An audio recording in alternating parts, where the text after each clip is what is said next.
Assalamualaikum warahmatullahi wabarakatuh. Izin memperkenalkan diri, nama saya Yosa Pratama Ahba. Di sini saya akan mempresentasikan faktor internal dan eksternal yang mempengaruhi pertumbuhan dan perkembangan tumbuhan. Yang pertama, faktor internalnya yaitu ada hormon dan juga genetik. Untuk hormon dibagi menjadi dua, yaitu ada hormon pemicu terdiri dari auksin, giberelin, dan sitokinin, dan ada hormon penghambat, asam absitat, gas etilon, hormon kalin, dan asam traumalin.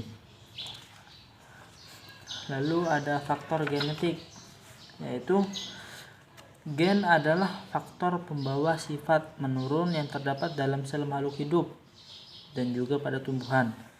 Gen biasanya bekerja mengkodekan aktivitas dan sifat yang khusus dalam pertumbuhan dan perkembangannya. Perbedaan jenis gen menyebabkan terjadi perbedaan respon pertumbuhan terhadap kondisi lingkungan yang sama. Lalu kedua, ada faktor eksternal, yaitu terdiri dari unsur hara, suhu, kelembaban, cahaya. Nah, untuk yang pertama, unsur hara.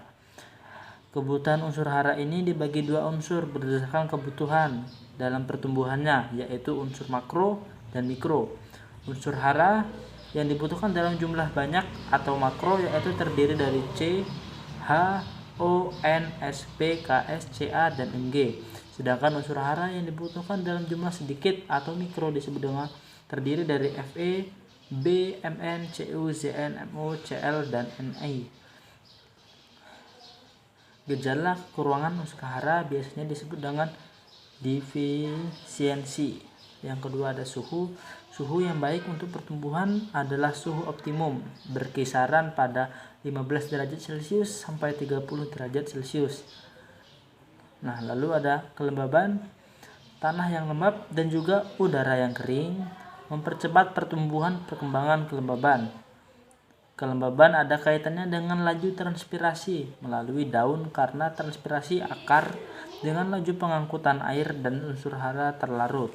Bila kondisi lembab dapat dipertahankan, maka banyak air yang diserap tumbuhan dan lebih sedikit air yang diuapkan. Lalu yang keempat dan yang terakhir adalah cahaya. Biasanya cahaya digunakan efektif adalah cahaya merah dan juga violet yang berperan sebagai sumber energi dalam proses fotosintesis, atau biasanya juga dengan jika di luar ruangan yaitu menggunakan sinar matahari. Biji tumbuhan yang berkecambah dan tumbuh di tempat gelap tidak ada cahaya ternyata tumbuhan tidak normal dan disebut dengan etiolasi. Akar tanaman yang terkena cahaya biasanya akan tumbuh lebih lebat. Demikian itu tadi presentasi dari saya akhiri. Wassalamualaikum warahmatullahi wabarakatuh.